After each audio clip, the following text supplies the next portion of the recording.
Clash Royale has 5 different card rarities so far. For common, rare, epic and legendaries, they all act the same. You drag the card and just watch it do stuff. Champions, however, are the unique ones here as they come with an ability button that you can activate when you see fit. And they are also the only card rarity that is limited to 1 per deck. The intro for this video was written almost a year ago, so it's 2 per deck now. Also, heroes allowed any rarity to have an ability button, so I sound like a clown.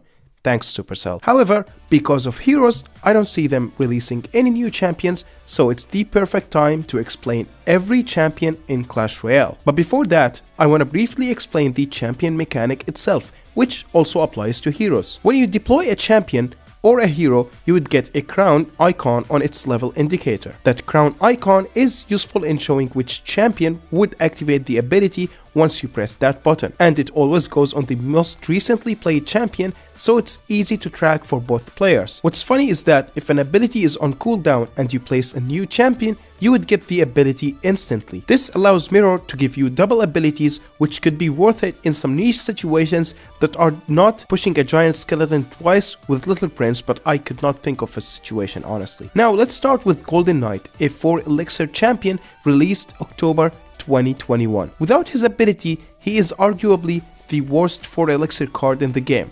Like, I'm not even joking, a knight is better in every way and costs 1 less elixir. But with his ability, I don't want to say he's broken, but he low-key feels like it against certain decks. His ability is 1 elixir, so it's worth using more often than not. Clearing any number of swarms with him is usually good because it's cheaper than every single small spell. You can also use it offensively to make him run faster in case the opponent was low on elixir, and it allows him to push extremely heavy things like Golem, Electro Giant, and your mom. What's cool is that this doesn't stop at just being good against Swarm. This dash makes him invincible for a bit so it can cancel a Sparky Shot. It can also absorb a charging attack of both princes, which is definitely worth the 1 elixir. And what's even more crazy is that it can cancel out any attack with good timing. It's irrelevant with P.E.K.K.A, but as you can see here against the mini P.E.K.K.A, I saved a lot of HP on my Golden Knight by avoiding the second mini P.E.K.K.A hit. A lot of people claim that Golden Knight's dash is unfair because of how inconsistent it is,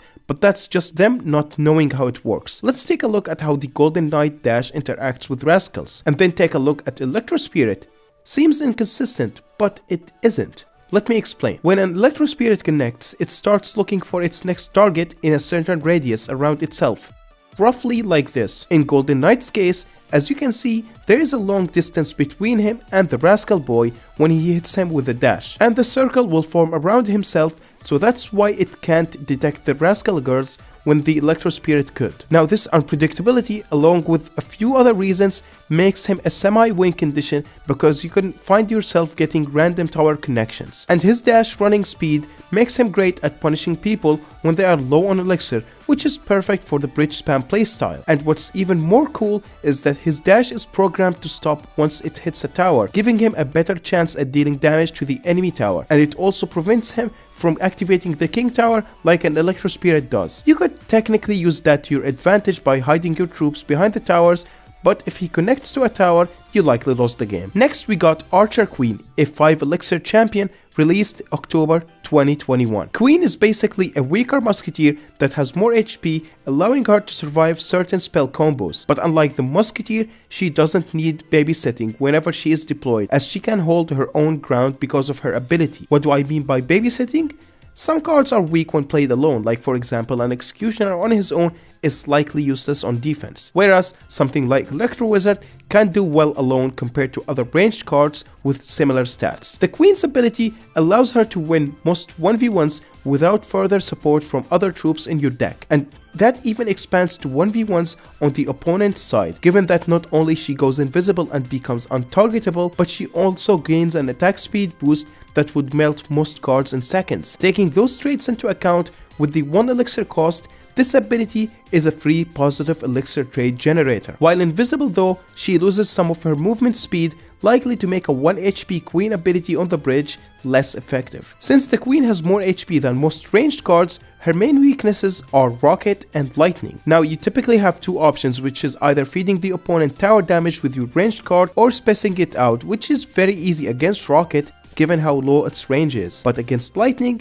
you'd have to play your stuff in a very stupid position, which makes them very snipeable. What's cool about Queen though is that the invisibility makes it safe to play it on the river in awkward positions. Next we got Skeleton King, a 4 elixir champion released October 2021. Unlike Queen and Golden Knight, this dude is designed in a way that makes him decently worth the elixir without his ability. Like, compare him to Dark Prince, he deals less damage, but the guy has more HP that it low-key justifies the lower DPS. Regarding his ability, it's a 2 elixir graveyard. Now this sounds broken on paper, but let me tell you why it isn't. Here's the deal. I'll play a graveyard against a skeleton army in a vacuum just to show how they are basically the same despite the huge difference in elixir cost. The only reason a graveyard is worth 5 elixir is because it spawns on towers, obviously. For the Skeleton King, his ability spawns around him, so saying it's a graveyard is a bit disingenuous. Also, his skeletons have 1 HP instead of 81, so they die in 1 tick to stuff like Goblin Curse and Void. Like, even if he gets on tower, the position of his graveyard is kinda bad because it has a lot of the skeletons spawning pretty far away. There is a reason you don't see graveyard players playing it this way. It's just much less efficient. Now, to justify a 2 elixir skeleton army that is more spread out and stronger against splash, they made an ability meter. If you notice, dropping the Skeleton King and immediately pressing the ability gives you a minuscule amount of skeletons, but keeping him alive on the board will show a bar above his head that keeps on filling.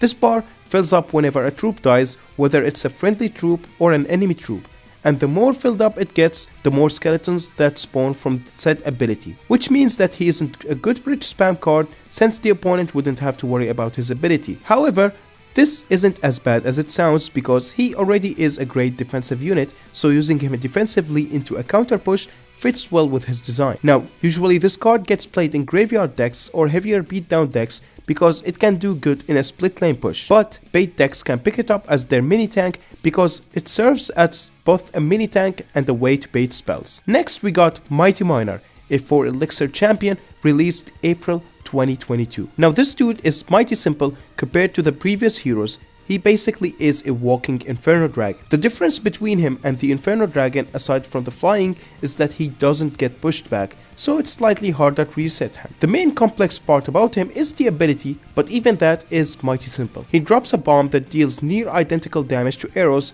so not much interactions need to be memorized, and it mirrors his position on the arena, which is a simple concept to grasp unless you failed 3rd grade. This position switching mechanic makes him the safest card to drop in the back. Here's the real deal. Imagine you drop a Valkyrie and they drop a P.E.K.K.A. This basically means they got a 3 elixir P.E.K.K.A. because you fed them 4 elixir. But if it was a Mighty Miner for 1 elixir, you can run away from whatever it is that you lose to while dealing decent damage to them. Besides making him safe to drop